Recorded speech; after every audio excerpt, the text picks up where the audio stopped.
The most mysterious character in Cyberpunk has been in the game since launch, and he shows up in Phantom Liberty where he hires you for a job in one of the endings, and you can finish the entire game story without ever meeting him. Mr. Blue Eyes is the name given to this mysterious man by CD Projekt Red themselves, which I honestly don't know why they did that at all. It's not like he has glowing blue eyes or something. And I think I might have some answers as to who this guy really is. We're going through every confirmed appearance and theory I have, and why I think one of them changes how you see this entire franchise going forward. Let's start with what we actually know before the tinfoil hat goes on. Mr. Blue Eyes appears at the end of the Peralez questline, where V discovers that Jefferson Peralez, a mayoral candidate, and his wife are being surveilled and most likely mind-controlled by something. Right before V meets Jefferson in the park, an unknown caller calls and says that whatever V tells him, nothing will change and not to bother. Tell him, it doesn't matter what you think of doing or do, you can't change anything. If you look across to a nearby terrace during this moment, you can see none other than Mr. Blue Eyes standing there, watching. He made the call, and he's watching you receive it. What the fuck? Wait, who wrote that in? Jesus. The second time in the base game is the Blaze of Glory ending, where V becomes a legend of Night City. Mr. Blue Eyes is at the afterlife, where he hires V to rob the Crystal Palace space station. A job, by the way, that the game ends before you can complete. We never find out what happened. And that was the point, of whether there was a sequel hook sitting in orbit waiting for us, the game doesn't say at all. Then in Phantom Liberty, when V is helping Songbird escape to the moon, she mentions that a proxy arranged their flight. Proxy showed up. A corpo everyman for the ages. Expensive, understated suit, dark hair, blue eyes. He asked me questions. The kind only I know the answers to. And if you watch carefully at the NCX spaceport during the Killing Moon mission, he's there, watching again. The man's entire personality is standing near things and watching them happen. It's giving cockchair vibes, you know what I mean? And here's the detail that matters the most. In Cyberpunk, glowing eyes mean one of two things. Either someone is transferring data or someone is being remotely controlled like a doll. Their body is being puppeted while something or someone else controls them. Mr. Blue Eyes' eyes glow permanently. There is not a single thought behind those eyes. Whatever is looking out through those eyes isn't him. Before we get to the theories, I need you to know about something buried so deep in the game that most people have no idea it exists. When you rescue Sandra Dorset at the very start of the game, you're basically doing it as a tutorial mission. You save her, trauma team shows up, blah blah blah. Most people never think about her again. Sandra is a Night Corp netrunner. After she recovers, it turns out she'd stolen a classified data shard from Night Corp, information she wanted to expose publicly. That shard was lost during her kidnapping, and V later recovers it for her. If you crack the shard, you find a document called Operation Carpe Noctem. It describes Night Corp's AI CN07 running experiments on their own employees. None of the test subjects knew the experiment was happening, and the AI focused on one subject classified as calm and empathetic.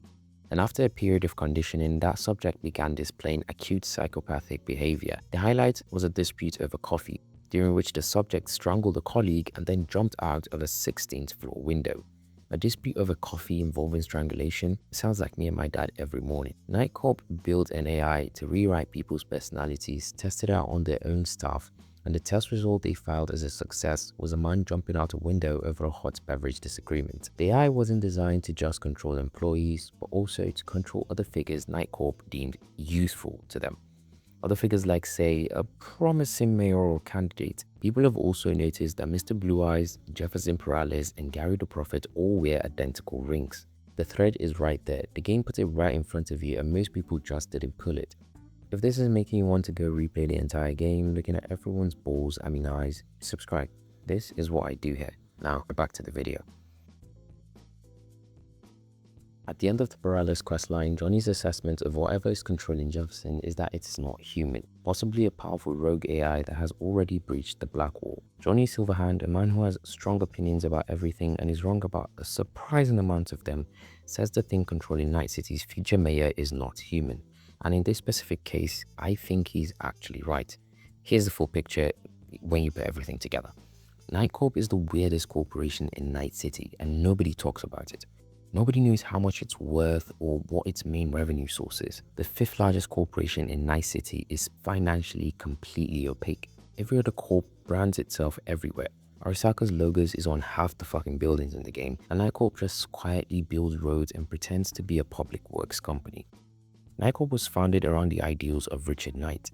The visionary who built the city and was murdered in 1998 before you could see it realized the corporation exists to fulfill a dead man's dream. And Night Corp's AI has apparently decided it's going to fulfill that dream whether humans are capable of doing it properly or not. Jefferson Peralez is the result, a politician who genuinely believes in what he's doing and is actually good at his job because an AI built him to be perfect. He's not corrupt or compromised, he's exactly what Night City has never had in a mayor. He's basically the Mamdani of Night City. He's also not making a single real decision in his own life. Mr. Blue Eyes is the physical proxy, the body the CN07 or whatever is behind all this uses to operate in the real world. His permanently glowing eyes are the tell. He's being driven remotely all the time by something that can't physically leave the net. And then Phantom Liberty places him at the spaceport watching Songbird, who herself mentions that a proxy arranged their flight. Whatever Mr. Blue Eyes is working for, it's interested in Blackwall contact and Peralez's political career for reasons we don't fully understand yet. Here's my read on where this goes. Cyberpunk 2077 ends in nearly every route with an AI operating a biological body. The Relic overwrites V, Old Conham take V body in the Temperance ending. The entire back half of the game is about the line between human and AI dissolving.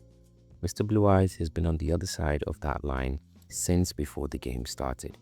He's what happens when the thing behind Blackwall decides it needs hands in the real world and finds a willing or unwilling host. The sequel is going to be about that, and he's going to be central to it.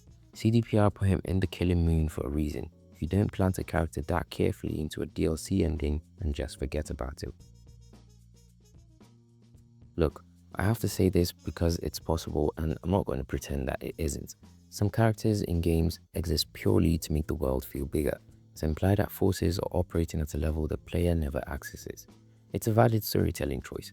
Restraint can be more effective than explanation. Project Orion is in early concept stages and the team that put Mr. Blue Eyes in those missions might not be right in the next game. Sequel hooks fall through the cracks all the time. The elusive man was fascinating in Mass Effect 2 partly because he was unexplained. By the time Mass Effect 3 explained who he was less interesting. Mystery is fragile, and the moment you solve it, you risk proving the imagination was better than the answer you gave. If he appears in Project Orion as a side character who hands you a quest and vanishes again, this theory wins, and we're all going to be fucking annoyed and angry for years. I don't think that's what's happening though, but I understand why people believe it. Right, I'll do this one fast. In Cyberpunk 2077's game files, Mr. Blue Eyes' hair asset is labeled Morgan Blackhand. Morgan Blackhand, for context, is one of the most important figures in Cyberpunk history. He was the leader of the 2023 Arasaka Tower raid. He's been absent from the lore since that event and nobody knows what happened to him. So Morgan Blackhand's hair is technically on Mr. Blue Eyes' head. Despite this though, there is no confirmed connection between the two characters. Most likely, it's just a recycled asset. CDPR reused the hair model and the label stayed in the files. It doesn't really mean anything, and frankly, I hope it doesn't. Because if the big revelation is that this perpetually watching, glowing-eyed rogue AI proxy is actually Morgan Blackhand, solo legend, one of the most mythologized figures in Night City, he's out here wearing a nice suit and lurking near windows, that is a massive letdown.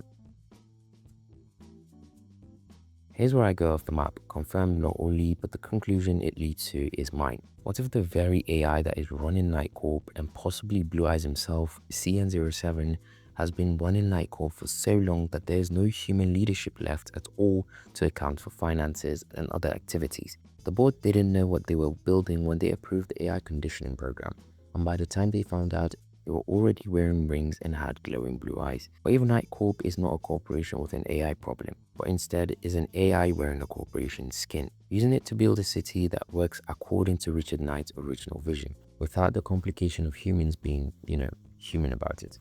Project Orion isn't going to be about Arasaka or Militech. That's yesterday's war, literally. It's going to be about what's been building in the dark while everyone was watching the corporate fights, and the man in the nice suit with the permanently glowing eyes has been in the dark this whole time. That's every theory I have time for, and the one I actually think is right. Drop your theory below. I'm reading every single one because I don't get any comments and I'm a small YouTuber. Jesus Christ, you don't have to mention that every fucking video, it's embarrassing. Sorry. And if any of this changed how you see those 7 minutes of screen time, subscribe.